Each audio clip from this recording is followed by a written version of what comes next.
Reevaluation. Now that several weeks have passed since you implemented your relationship development strategy, briefly describe your success in resolving your relational F.I.R.E.S problem statement. Are you celebrating each accomplishment?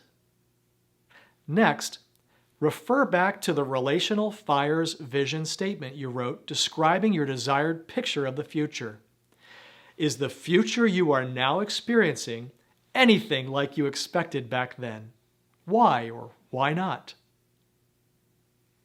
Third, what tweaks or changes must you make to your relationship development strategy? Are you on track to resolve your original relational F.I.R.E.S problem statement and related goals? Is it time to repeat these process steps to resolve a new relational F.I.R.E.S problem statement? Your relational F.I.R.E is the result of your investment into relationships with family, friends, and fellows. When you choose to actively light and tend a well-managed relational F.I.R.E, you access the type of nurturance you need in order to be the person you want to be.